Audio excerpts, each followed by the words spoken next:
Rigathi Gachagua, our governor of Nakuru County, Susan Kihika, and our governor of Nyandarua, Badrisha, the CSs, all members of parliament, wale wamekuja na sisi, na my senators hapa, na PSs, na church,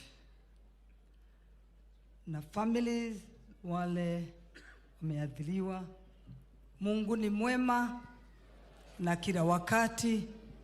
Tumusifu Yesu Kristo na daima. Amina. I also want to take this opportunity to convey my sincere condolence to the families wale wameadhiriwa na hii janga. Like the pastor who prayed here, akasema, kupoteza member of a family, it's so painful.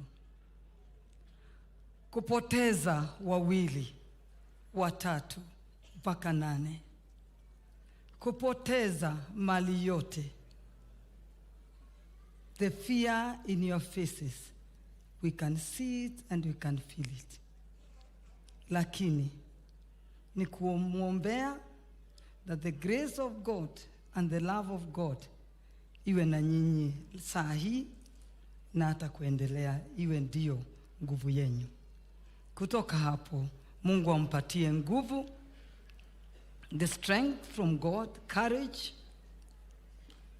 and the love of God, and the love that passes all the human understanding, so that munaweza kumun na mukihesabu the blessings zile zitamfanya munaamuka every day as you are mourning, you are able to move forward. Na sisi tutamshikilia na maombi, kwa sababu najua kuna kitu kingine ni kumwombea tu Mungu, kwa sababu hakuna pole, as the pastor said, inasumuguza hata tupanguze hiyo machozi muko naye, lakini tutaotembea na nyinyi na maombi. Kutoka hapo, katika Nakuru County, this is another sad episode. 6 years tulipoteza watu pale Solai Dam. Swali kubwa ni, wale wanapewa hizo risk assessment na meteorological personnel na hata the public, kwa sababu kama hii sasa tulisikia watu walikuwa wamepeana those risk analysis, ni watu wako qualified ama ni watu wa aina gani? Kwa hivyo tunauliza serikali ya national, the county government, tuangalie hizo departments ili tusiendelee kupoteza watu wetu. I'm going to introduce them. And I want to thank the national government as the senator of Nakuru County. Niseme, najua president alikuja, His Excellency the Deputy President amekuja, na umepe hope hawa watu wa Mai Mahiu wale wameadhiriwa. Nakuru County Government imefanya kazi yake. MP, tumekuona kazi yako. Najua nilitembea kwa hawa. I got an opportunity kuongea one-on-one with them.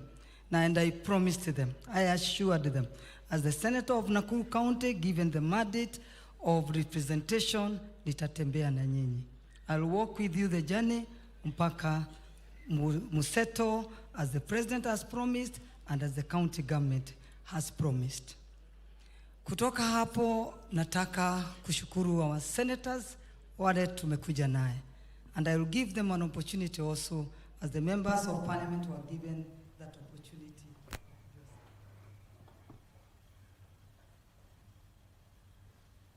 Well, we shall be keeping tabs. Remember that is Mai Mahiu, where family, friends, leaders, among them Deputy President Rigathi Gachagua, have converged at Mai Mahiu, Nakuru County, at a joint funeral service to pay tribute to victims of Mai Mahiu floods. Remember, the tragedy resulted in the loss of 58 lives, with 52 others sustaining injuries during the incident, which occurred on 29th April 2024.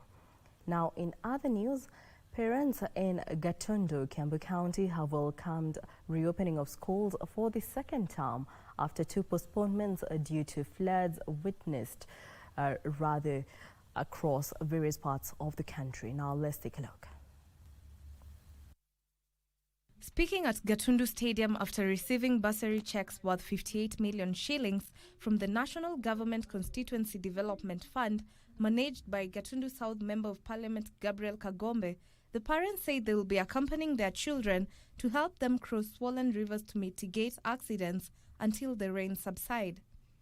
Vile na kwa uamuzi wa president juu watoto wetu watakuwa akiendelea na masomo, na sisi tutachukua hiyo jukumu ya kuona watoto wetu wanaenda shule, na tungeomba hii serikali tu kwenye kulikuwa na mafuriko waingililie kati na wasaidie.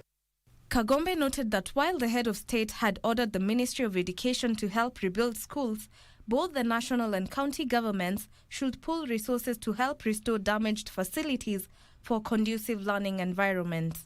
Tunapata afueni kwamba watoto wetu watarudi shuleni, na kwa hivyo hii juhudi ambayo tumekuwa tukifanya leo, shughuli ya leo imepata mazao kwamba sasa tutapata watoto shuleni juma lijalo na kutakuwa na pesa ya kuwaelimisha.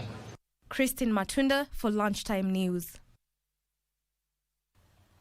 From Education Matters, the tobacco industry has raised objections to the government's proposed health warnings for tobacco-free nicotine products, igniting a contentious debate over regulatory measures. Speaking at a public participation forum, British American Tobacco Kenya's Managing Director Crispin Achola urged the government to adopt a more scientific approach to health warnings, emphasizing the need to distinguish smokeless products from traditional cigarettes. This follows the recent publication by the Ministry of Health of draft graphic health warnings for tobacco products that seek to make it mandatory for both traditional cigarettes and smokeless nicotine products to prominently display similar health warnings. The graphic health warnings being proposed do not recognize the science of the product and the risk profile of those products. And we're asking the Ministry of Health to go back to the drawing table, look at the science, look at the evidence, and reformulate their thinking around this. We must acknowledge that the number of smokers in low and middle income countries are increasing. We must accept that we must have reduced risk products to assist smokers to quit smoking. We must accept the nicotine science. What is science telling us about harm reduction? What is science telling us about how we are supposed to assist smokers to quit? Women serving jail term with their children at GK Prison in Isiolo County is set to benefit from a modern daycare unit. The facility will entail a small room with 3 double-deck beds and toys, among other amenities, courtesy of Isiolo Chief Magistrate Lucy Mutai. The daycare center will promote the social and emotional development of the children and offer them a more friendly learning environment. The children, more often than not, children are considered as a group of the vulnerable. Looking at what is happening in the prison, it is quite clear that some of the prison, the convicts and the remandees are young, and you find that as young mothers, because of the nature of the offenses that they have committed, as much as courts will always consider bail bond, there are those, because of the nature of the offense, they cannot be released. So when they are put in the remand prison, they have no one else to leave their children with but to come with their children to await their fate as they wait for their trials. Manyata legislator Gitonga Mukunji is calling on the government to include the money allocated for Hustler Fund in the Uwezo Fund for the sake of development. He argued that Uwezo Fund is more suitable for entrepreneurship than Hustler Fund. Speaking during the distribution of Uwezo Fund checks at the University of Embu grounds, Makunji also faulted politicians who he claims mismanaged the Uwezo Fund, thus compromising development in the area. The MP issued checks worth 5.2 million shillings to 33 groups of women, people with disabilities and youth. Kuna watu pia walikuwa kwa hiyo ofisi mimi niko. Walitumia hii ofisi kupea watu pesa na warudishi. Na watu wengine wamechukua pesa zaidi na warudishi hizi pesa za Uwezo Fund. Mimi nataka kupeana onyo. Na wanisikize mahali wako. Wengine hata ni ma-MCAs. Kama uko na pesa ya Uwezo Fund na wewe hata unahitaji kupewa Uwezo Fund kwa sababu wewe ni mdosi, tafadhali rudisha hiyo pesa ama tukuanike mbele ya watu, kwa sababu that money inahitajika na maasla wale wako hapa mbele. A section of residents of Kiletien in Kipkelion East constituency, Kericho County, have held demonstrations over the poor state of the Lutheran to Nyayo T-Zone Road. They say the bad state of the road made it difficult for them to go on with their daily activities and urged the Kenya Rural Roads Authority to rehabilitate it. Led by Moses Kelangoi and Dennis Terer, the area residents said that they can no longer transport farm produce to Chepseon Market as vehicles, motorcycle riders and donkeys find it rather hard to maneuver the road. Mazao haifiki kwa soko sasa. Hivyo. Chusi tulipata shida, kuna familia walikuwa wamepoteza mpendo wao. Kutoka eneo hili nimesimama, ilibidi kilomita 2 mwili ifika nyumbani watu wakipepa kwa mkono. Hiyo kabisa ni kilio kabisa cha haki. Eneo hili ya Chepseon tunapanda mahindi, tunapanda viazi, tunapanda mboga, na wakati mwingine wakati wa mvua tunaenda na punda Chepseon. Lakini sasa hata punda haiwezi kufika kwenye soko. Wamama hawafiki soko.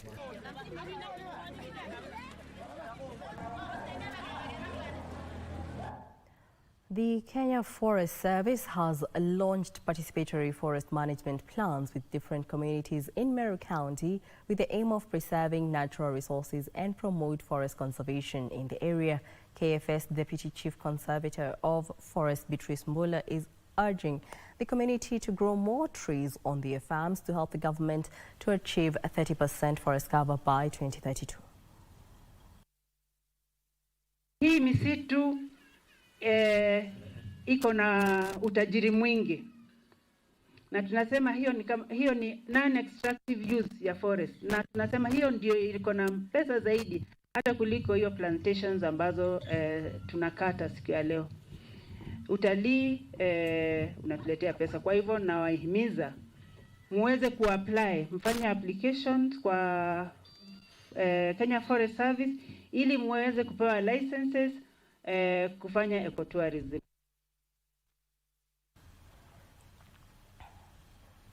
The National Government Constituency Development Fund Board Chair Gabriel Kago now says the board will approve proposals on establishment of ICT hubs to create opportunities on digital space for the youth. Speaking during a JIRA Digital Hub assessment in Kirinyaga County, the NGCDF chair further urged other constituencies to submit proposals on creating ICT hubs before the board.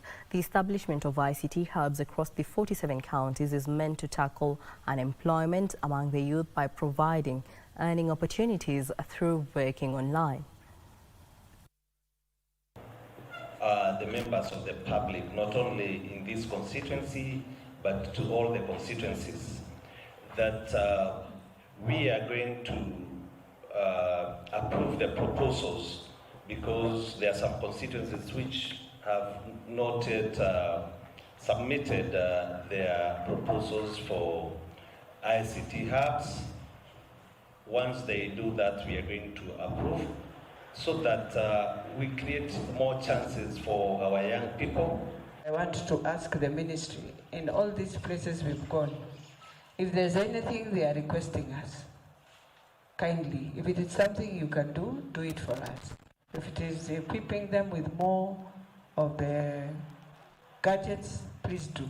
As we shall do the solars and the rest. But please equip the young people with the equipments of the gadgets that they need.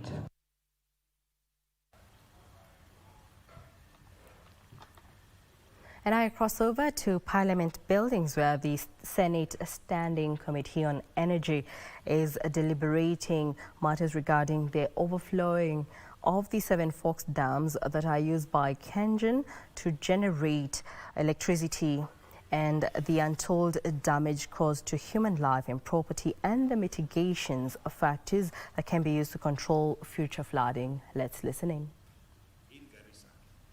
The question that we now ask ourselves, what will be the long-term measures? As stopgap measure, the committee is persuaded to believe that the lifting of the wall, the weir wall of the Masinga Dam by over 1 meter will delay the overflowing of the water downstream. However, this is only a short-term strategy, and a permanent solution would be to construct a bigger dam downstream.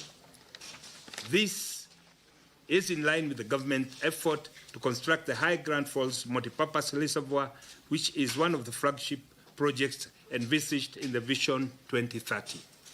The proposed dam site is on the Tana River and will be located in Tharaka Nithi County, will be located on the lower side of the river. The potential, and has a potential to store a runoff of about 5 billion cubic meters. During the rain season, this would ensure that the water does not overflow for a period of 5 years. The water will be used for irrigation, domestic and industrial purposes. Additionally, the government of Kenya signed an MOU in form of public-private partnership with the UK firm for the construction of the High Grand Falls Dam, which with an estimated cost of over 425 billion. When this will be completed, there will be also an additional advantage of generation of power of over 700 megawatt of electricity. This is bigger than what we are already generating from the 7 Forks Dam. As a committee, we want to urge the Ministry of Energy and Petroleum to fast-track the construction of the High Grand Falls Dam. The construction of this dam will not only elevate the untold suffering caused by the flood, but will also ensure that there is flood control. It will also additionally provide 700 megawatt of cheap electricity and green electricity into the grid. This will be a double victory of the people of Kenya and the communities living downstream. Therefore, the Senate Standing Committee on Energy will work with the Ministry of Energy and Petroleum to ensure that this is realized. As you all know, the ongoing rains have caused a lot of damages in this country. It is not lost to us that the global climatic change has affected Kenya as much as it has affected all other parts of the world. And therefore, it is in this line that we also want to congratulate the President of Kenya, His Excellency Dr. William Samuel Ruto, for having declared tomorrow as a public holiday, as a day that will not only commemorate those who lost their lives, but also as a day that will plant trees so that we mitigate the effects of climate change. Thank you very much, and I welcome my members to make a remark. Okay.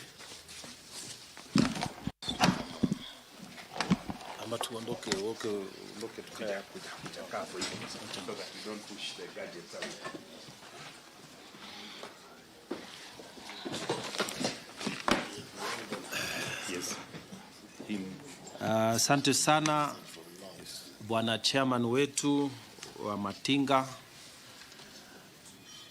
Mimi ni mmoja wa wanakamati wa Senate, kamati ya kudumu ya Kawi. Na pia ni mmoja wale maseneta ambao tumetoka sehemu ambayo imeathirika sana na mafuriko haya. Na sio mara ya kwanza, sio mara ya pili. Kwa hivyo nataka kujiunga mkono na wenzangu hapa kusema ya kwamba lazima tutafute suluhisho la kudumu. Na suluhisho la kudumu ni kwamba serikali itafute pesa ya kuweka damu mpya, ukingo mpya wa maji. Hii mambo ya kufanya stopgap measures ya kwamba kila wakati tuko na mafuriko, tunaletewa chakula, tunaletewa neti. Ukifanya mahesabu ya tangu tulipoanza kupata hii flooding mpaka saa hii, miaka miwili, miaka mitatu, ile pesa ambayo imetumika kama tungeiweka kwa ajili ya kujenga mabawa mapya ya kushika maji, tungekuwa tumeanza safari ya kupata suluhisho la kutosha. Na saa hii shida yetu ni kubwa sana. Na hata hivi imetangazwa kwamba watu wanaenda kurudi shule Jumatatu. Sisi Tana River bado tuko na mafuriko. Wamama wetu na watoto bado wanalala nje. Shule zetu zimezama. Hatujui itakuwa namna gani. Kwa hivyo tunasema ya kwamba hata kwa mambo ya elimu tunataka usaidizi wa haraka, shule zetu zijengwe haraka, na hata ile pesa ambayo ilitangazwa kwa ajili ya watu wa Nairobi, shilingi 10,000 kwa kila nyumba, tunataka nayo iende kwa county kama Tana River ambayo ilipata shida. Na sisi tunasema namna hii, haiwezekani kwamba serikali kila siku inaunda na kuregelea kuunda. Kitu cha kufanya ni kupata suluhisho kamili. Na hii High Grand Falls ambayo kamati yetu inasema, hatusemi tunaomba, tunasema hii sasa ichukuliwe kama issue la usalama, a security issue, ipewe priority. Kama kuna programs zingine ziwekwe kando, tujengewe hili bawa, kwa sababu pesa ambayo itatumika tena mwaka ujao itakuwa nyingi zaidi. Kwa hivyo tunaomba sana kama kamati ya Kawi ya kwamba hii High Grand Falls ipewe kipaumbele, ili wananchi wa zile county ambazo ziko kule chini tusiendelee kupata hasara na kupoteza maisha vile tunavyoumia kwa sasa. Asanteni.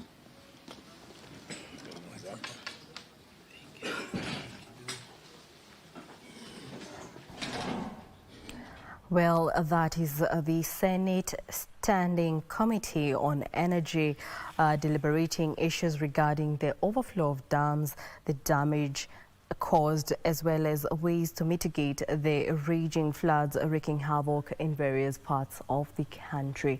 Well, we shall be keeping you updated as we proceed, as well as our subsequent bulletins. For now, we take a short break here on Lunchtime News. Don't go too far, we still have more news coming up.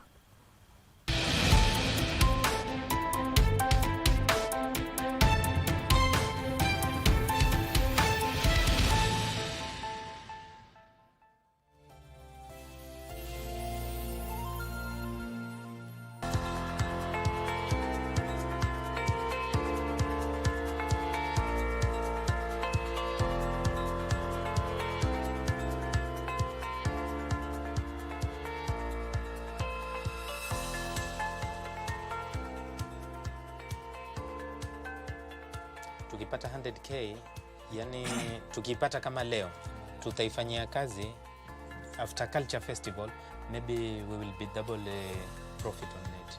Kama ikiwa tutapata 100,000, basi tuweze tukatengeneza 200,000 within 1 month ama 1.5.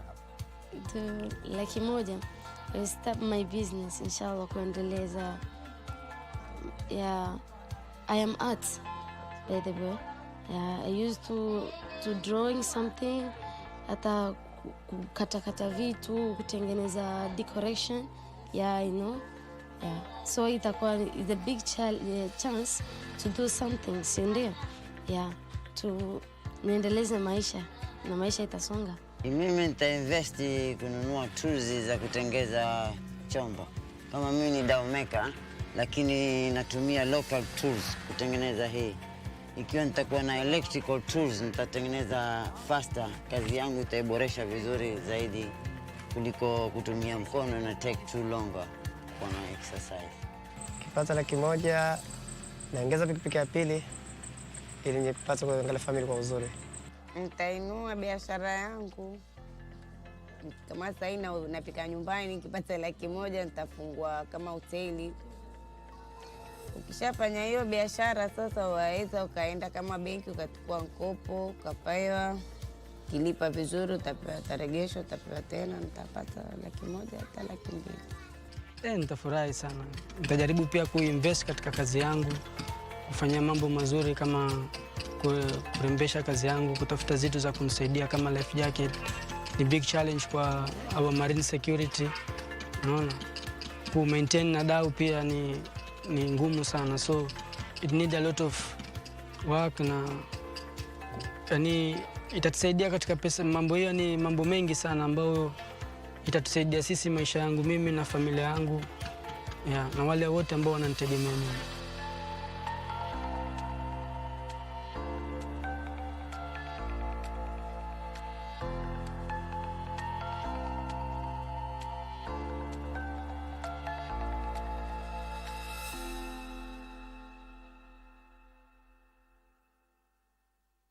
Handsome Moran finds himself thrust in the glitz and glamour of Nairobi high fashion.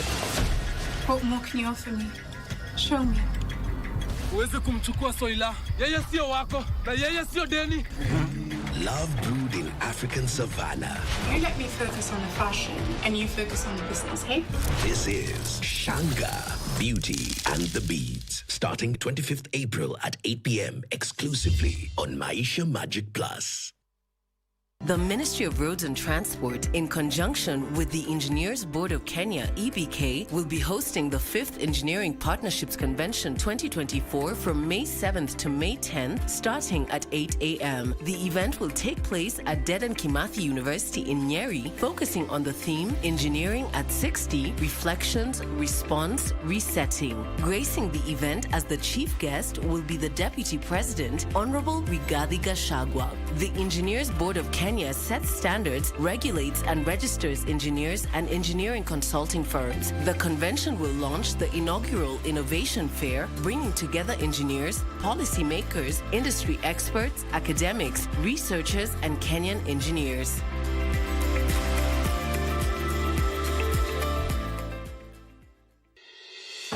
The African Development Bank's annual general meeting is taking place here in Nairobi later this month. This meeting is coming at a critical time when there's a growing call to reform the global financial architecture. Coming to talk about these issues at the present when we are suffering from the floods we are seeing is very, very important. So that when we now come back to the main subject matter of climate change and Africa's transformation, or investing in adaptation, whichever way you stand, then it becomes very relevant. This week on Inside Government, we are talking to the Cabinet Secretary in charge of National Treasury and Economic Planning, Professor Njuguna Ndung'u. He will be explaining to us the agenda of this meeting, as well as the expected outcomes. Watch the conversation right here on KBC Channel 1 with me, O'Brien Kimani.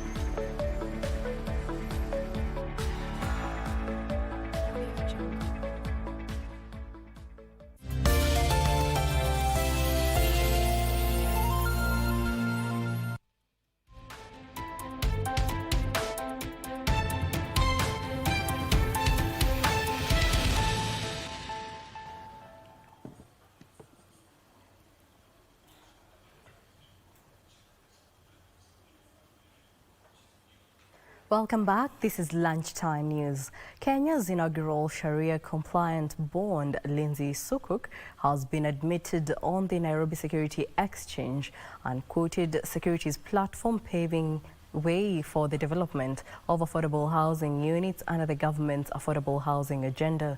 The Lindsay Sukuk is a 3 billion shilling Islamic secured residential lease security with a maturity of 15 years, whose proceeds will fund construction of 3,000 housing units. Part 8 of the first schedule of the Affordable Housing Act 2024 provides that the Affordable Housing Board may approve private sector players for engagement with the government.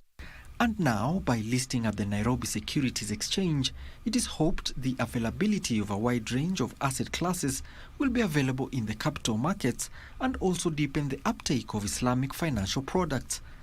In a statement, the listing of Lindsay Sukuk on its unquoted platform unlocks the potential for issuance of more Sharia-compliant Islamic products and broadens the sophistication of Kenyan capital markets.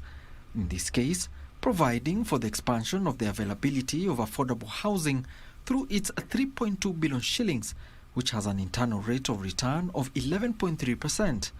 This financing mechanism is expected to attract domestic and international investors seeking socially responsible investment options at Kenya's capital markets unquoted security platform. The unquoted securities platform is an automated solution for the issuance of trading of securities of unquoted companies. Alanoko, Lunchtime News. Zimbabwe has introduced a new currency again. Zimbabwe's central bank has introduced a new gold-backed currency called Zimbabwe Gold in an attempt to tame inflation that has hit a 7-month high of 55%. Here are the details of these and other stories making headlines across Africa. The introduction of the Zimbabwe Gold is the country's 6th attempt at creating a new currency since 2008. The Zimbabwe dollar, which is the currency the country most recently used, has weakened 80% this year alone. There has been so little confidence in Zimbabwe's local currency that about 80% of the country's population transact in the US dollar.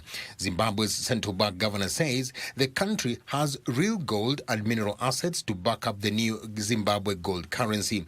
The governor says Zimbabwe's central bank holds 2.1 tons of gold and other assets, including diamonds, that are equivalent to 0.4 tons of gold. Elsewhere, Egypt's annual urban consumer price inflation rate decreased to 32.5% in April from 33.3% in March, slowing slightly more than analysts had expected. Month on month, prices rose by 1.1% in April, up from 1.0% in March. Food prices declined in April by 0.9%, though they were 40.5% higher than a year ago. The Central Bank of Egypt has tightened its monetary policy, hiking interest rates by 600 bases in March. The same day, it signed an $8 billion financial support package with the International Monetary Fund and let the currency plummet. Egypt promised the IMF in the March agreement it would resume tightening if necessary to prevent further erosion of the purchasing power of households. Japan Panasonic Holdings expects net profit to rise to a record high this year on robust auto battery sales and a hefty tax credit in the U.S. The industrial conglomerate, which supplies batteries to U.S. electric vehicle leader Tesla, is expanding its energy business just as persistently high inflation rates worldwide dampen consumer sentiment. Here are the details of these and other stories making headlines across the globe. Japan Panasonic Holdings predicts net profit will grow 32% from a year earlier to a record of 350 billion yen, as it expects a tax credit for electric vehicle battery operations under the U.S. Inflation Reduction Act to boost its production line by 100 billion yen. The net profit outlook will be up 23% from the prior record for net profit of 284.1 billion yen set in the year ending in March 2019. For the quarter ended March this year, Panasonic posted operating profit of 54.4 billion yen, that is in comparison with 83.4 billion yen a year prior and the 59.4 billion yen average of 12 analyst estimates. Meanwhile, crude oil prices have edged higher after data showed U.S. crude stockpiles fell last week as refiners slowly ramped up output ahead of the summer driving season, while a stronger dollar capped gains. Brent crude oil futures was 0.5% higher at $83.5 billion a barrel, while the U.S. West Texas Intermediate crude futures rose 0.8% to $78.99 a barrel. U.S. crude inventories fell by 1.4 million barrels to 459.5 million barrels last week, compared with a 1.1 million barrel draw that analysts forecast and industry data that showed a 509,000 barrel increase. Finally, the U.S. government says it has revoked some licenses that allowed U.S. chip makers to export certain goods to Chinese technology giant Huawei. The U.S. Department of Commerce did not specify which permits were cancelled, but U.S. chip giants Intel and Qualcomm said that they had been informed that some export licenses have been revoked.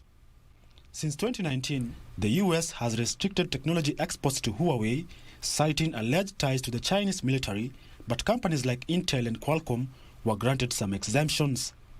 The Chinese Foreign Ministry said the US was overstretching the concept of national security and abusing export controls to suppress Chinese companies without justification.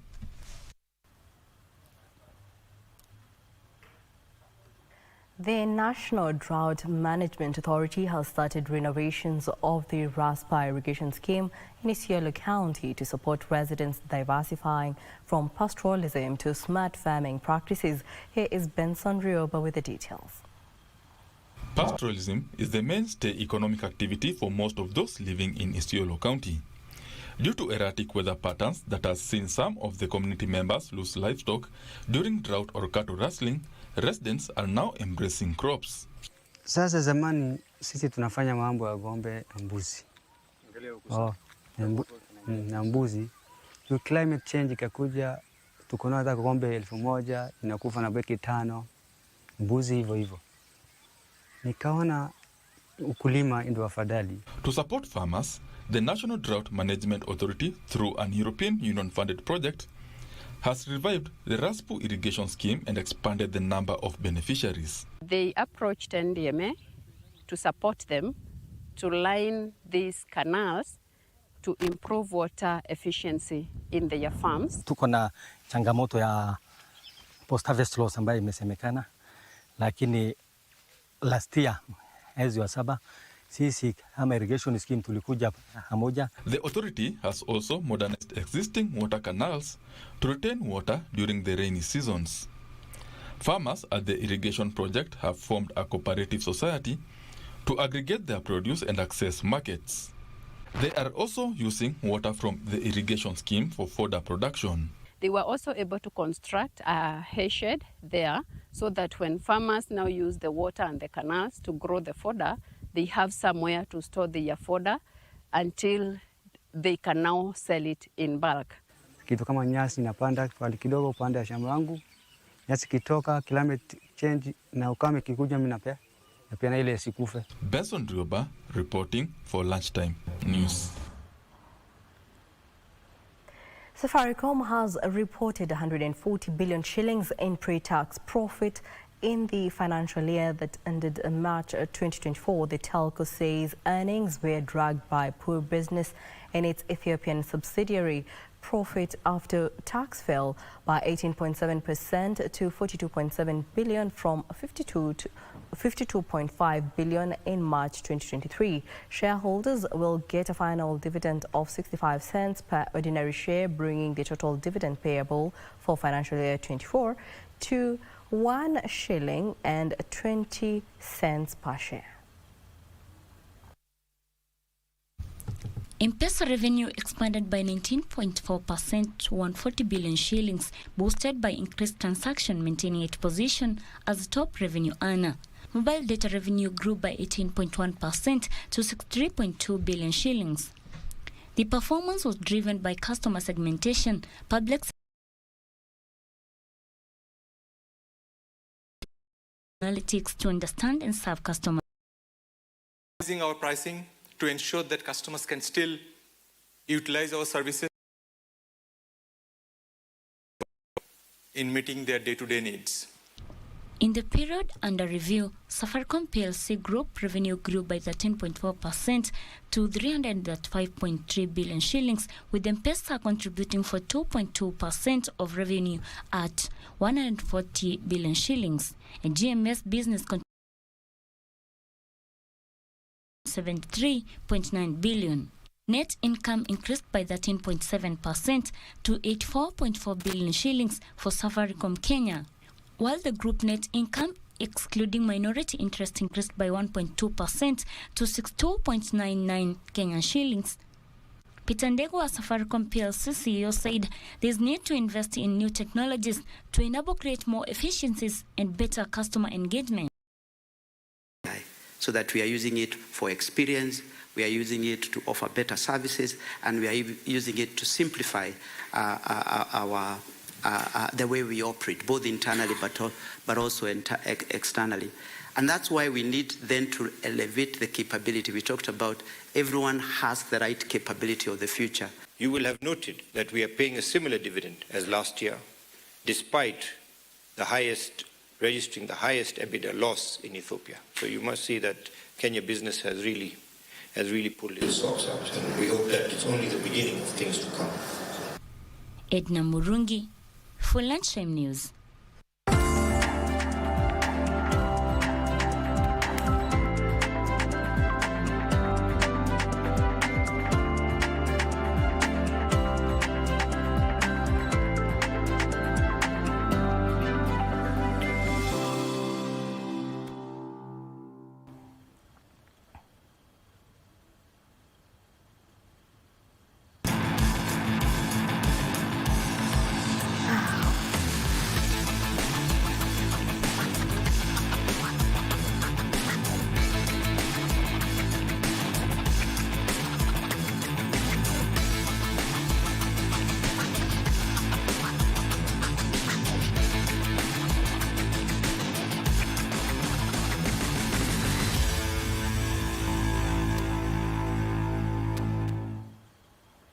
And now on sports news, the 25th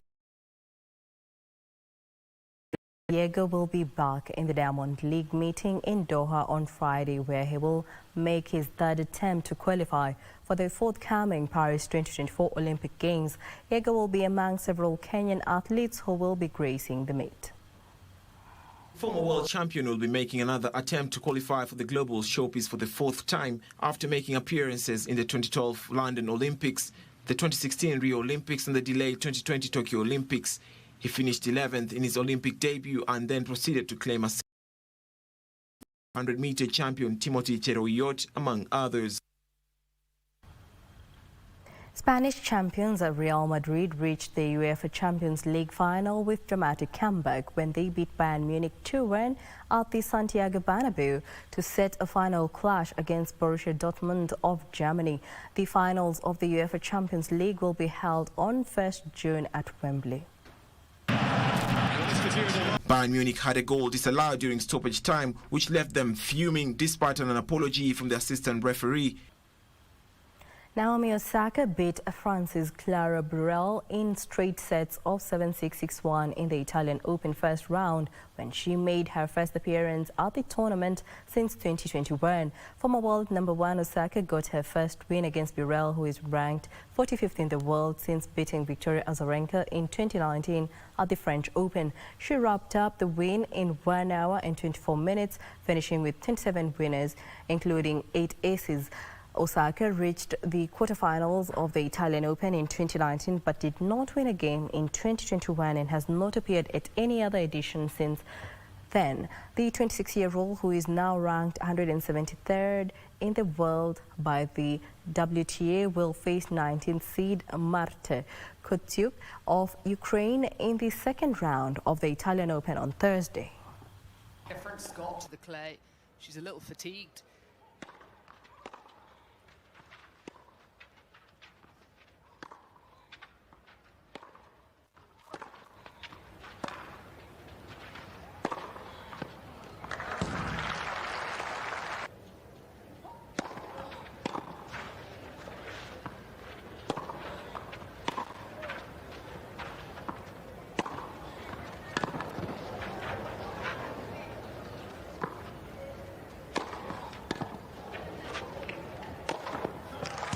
That's going to make a difference, and she should be really proud of what she's done so far in this match. A big couple of points yet again there.